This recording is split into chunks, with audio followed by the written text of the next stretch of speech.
Welcome back to day 5 of our 13-day Halloween countdown. Today's file will be another overlay for a scrapbook page, and it is going to be a haunted house. So I'm going to go ahead and upload the files. I'm just going to click on upload. I'm already in a project. Click upload and browse, and I'm going to go down to the bundle and grab a scrapbook overlay.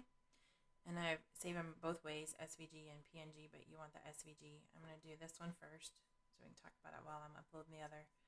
Click upload. This time I went through and I actually made the pieces that go in the background for you. And so after you do this one, leave me a comment. Tell me, do you like it better if I make the background cut file for you so that all you have to do is use your Cricut to cut out those backgrounds?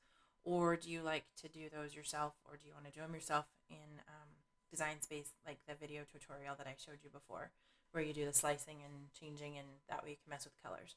Otherwise, they're going to just be done. I'll show you with this one. I'm going to click those two, add them to the canvas. So you've got the overlay in black, and then I went ahead and did the shapes so that they fit behind there perfectly. And all you have to do is just use your Cricut to cut them. Choose the colors you want. If you don't like the colors I chose, you can choose different ones.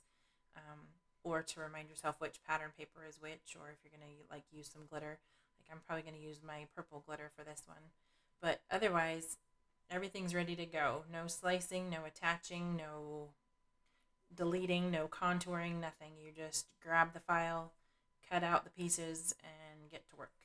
So let me know which way you like it best. If you want me to continue making the backgrounds like that from now on, I will add them to the files. Just let me know. Okay, so we are ready to make it. There's nothing to prep here. I'm going to do the clouds in kind of a gray. The moon, I might do a little bit of texture on these, like run them through with my spellbinders folders, like the embossing folders. But other than that, there's not much prep for this one. It's going to be a quick and easy layout. So I'm going to go ahead and click make it, and I will meet you back here to put them together.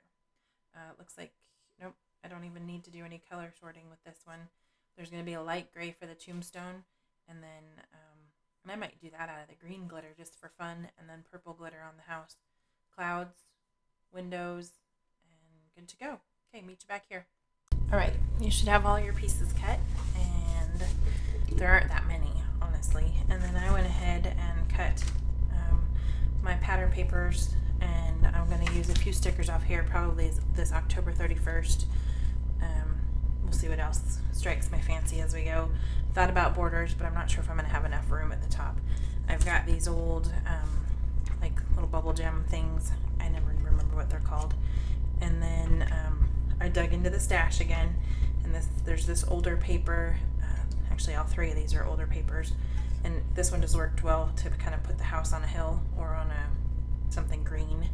And then 2 photo mounts. This one is 3 by 3, so the photo would be 2 3/4 by 2 3/4. And this one is, I think the green part is actually cut at 4 by 6, so I would have to trim the photo to 3.75 by 5.75.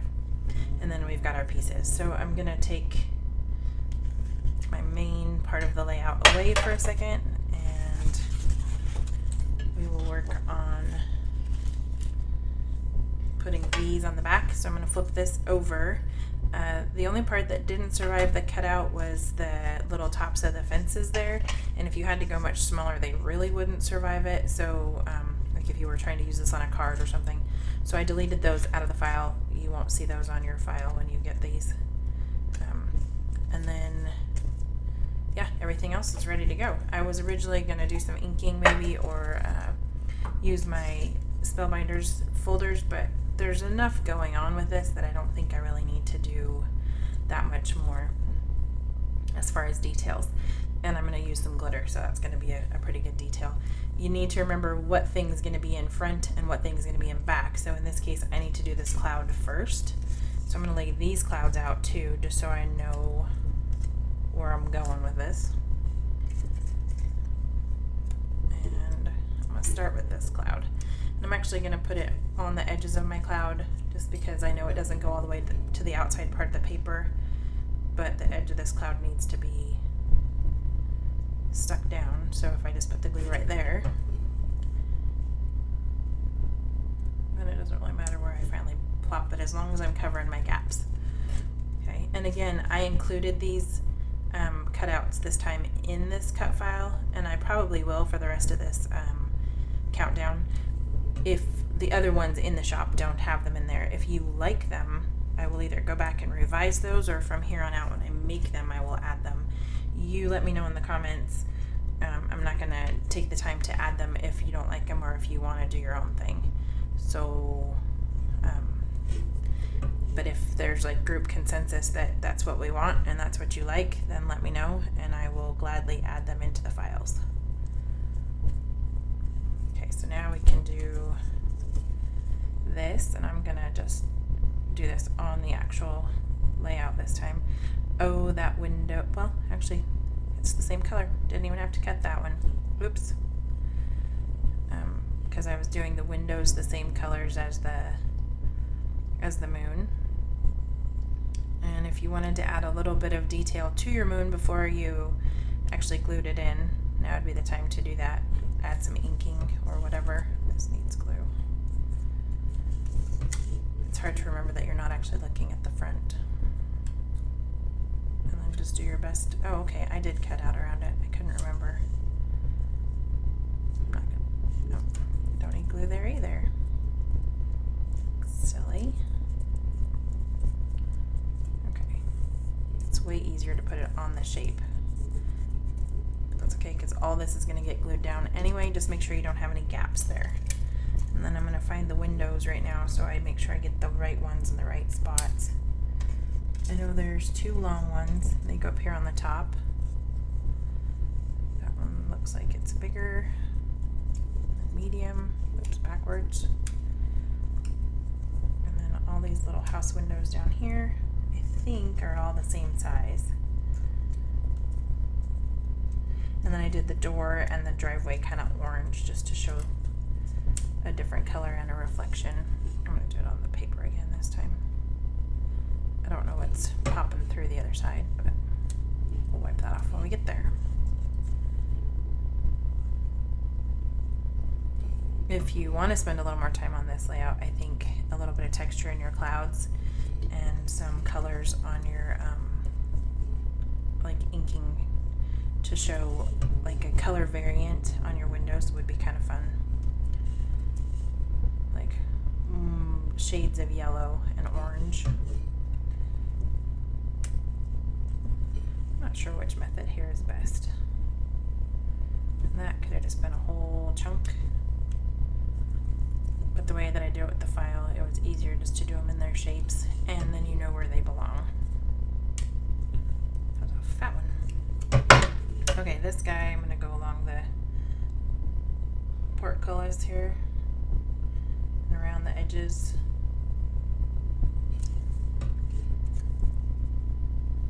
Make sure my texture is facing down because that's actually the front. And then we've got this little swirly on the path. And then the fun part is the glitter pieces. Wipe some excess. So I did the two little roof panels out of glitter. This one's the fatter top one up here. And then I did the little reflection on the gravestone, on the tombstone. Also. And that might take, because it's glittery, it might take a little bit longer to sit. I used this in yesterday's file also in day, we're on day 5. I used it on day 4 also on that witch card. And I bought this cardstock, I want to say at Michael's. And it was just like in one of the racks where all the different cardstocks and pattern papers and stuff are. And it's a really thick cardboard, like kind of glitter paper. But my Cricut cuts it perfectly, so works for me. And I bought it years ago. I've used it on a couple different projects because when you're using it as an accent, just a little bit goes a long way. I'm not sure which direction that's supposed to go. Oh, it doesn't go there. That's why. That doesn't look right. It doesn't fit. Tombstone. This way.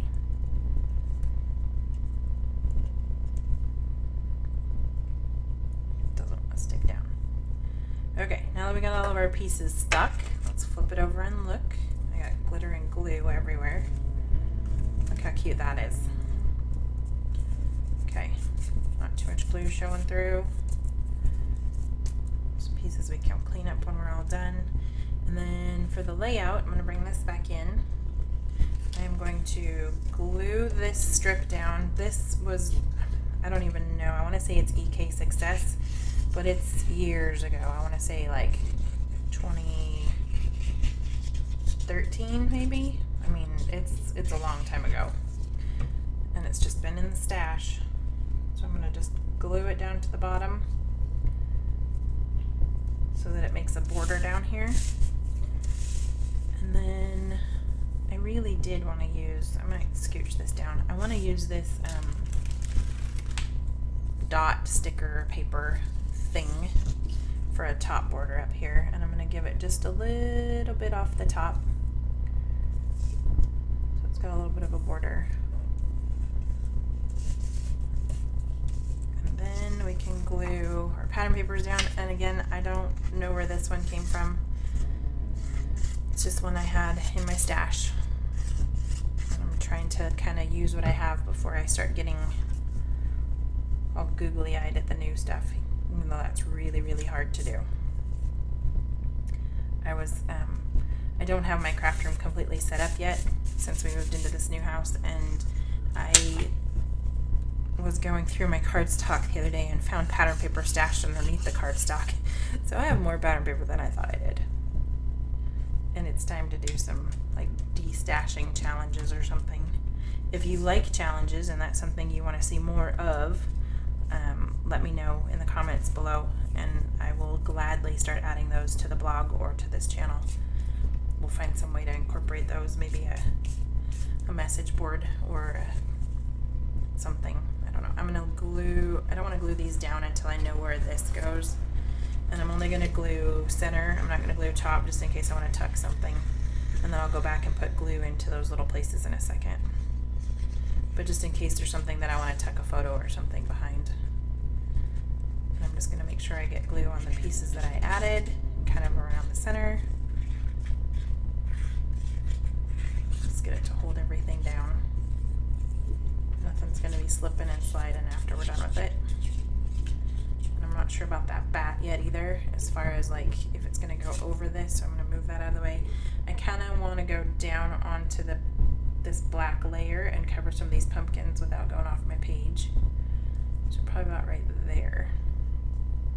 If you have a fence die cut, or you can find, like there's a free version, I don't know, I'm sure there is, in Design Space, I would add, you could always add like little fence brackets.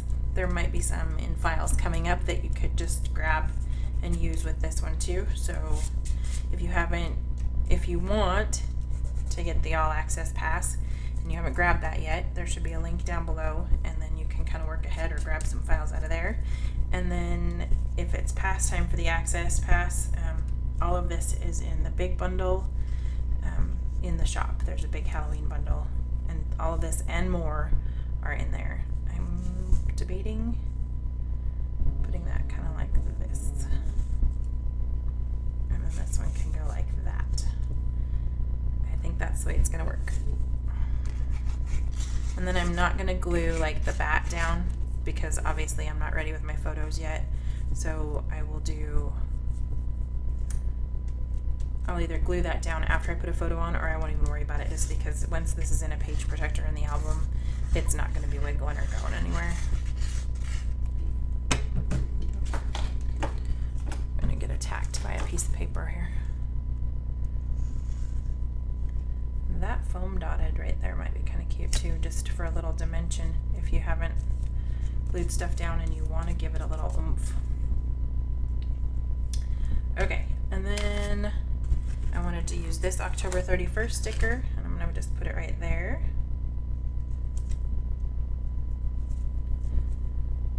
It's a little crickety.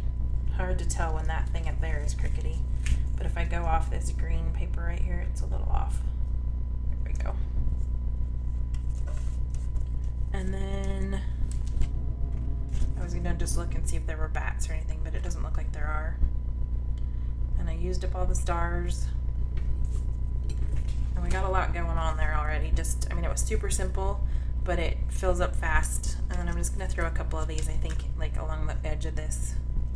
Probably an orange, just because we got a lot of green going on. And I'm just using my scissors to kind of pop them off and slide them over.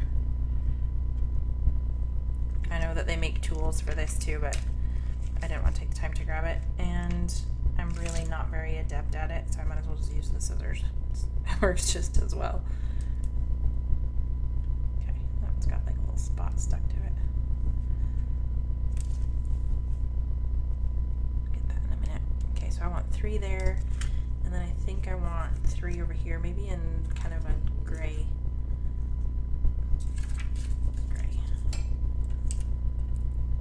Just to kind of accent those clouds. And if you have the ink and you wanted to, you could also do some inking on your sky and make it a little more moody. I kind of like the idea of the brighter colors. There's enough dark going on with the house. But if you want it to be a little bit more dark and moody, then I would recommend just some inking to kind of give it that cloudy offset look.